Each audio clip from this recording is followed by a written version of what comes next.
शेतकऱ्यांच्या संपूर्ण कर्जमाफीसाठी काँग्रेस करणार धरणे आंदोलन। येवला तहसील कार्यालयाला दिले निवेदन।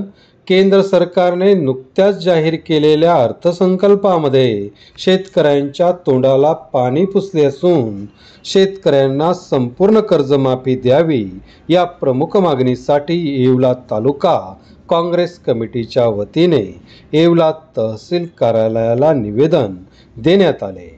दरम्यान मागणी मान्य न झाल्यास येत्या 1 ऑगस्ट 2024 रोजी तहसील कार्यालयात धरणे आंदोलन करण्याचा इशारा यावेळी देण्यात आला। या प्रसंगी कार्यकर्ते व पदाधिकारी मोठ्या संख्येने उपस्थित होते। शेतकऱ्यांना कर्जमाफी शेतकऱ्यांना संपूर्ण कर्जमाफी झालीच पाहिजे झालीच पाहिजे कर्जमाफी झालीच पाहिजे झालीच पाहिजे। केंद्र सरकारने लोकसभेमध्ये अर्थसंकल्प जाहीर केला, पण या अर्थसंकल्पामध्ये शेतकऱ्यांविषयी कोणत्याही प्रकारची तरतूद केली नाही। शेतकऱ्यांचं कुठलंही हित या सरकारने जोपासला नाही।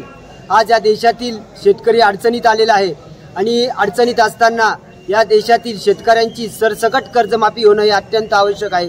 अशी परिस्थिती असताना अधिवेशनामध्ये अर्थसंकल्प मांडताना केंद्र सरकारने शेतकऱ्यांविषयी कुठलीही ठोस भूमिका घेतली नाही।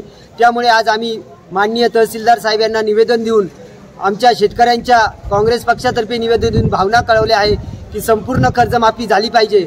येत्या 1 ऑगस्ट 2024 ला आम्ही तहसील कार्यालयामध्ये शेतकऱ्यांच्या विविध प्रश्नांवर त्याचबरोबर कर्जमाफीबद्दल आम्ही येथे धरणं आंदोलन करणार आहोत।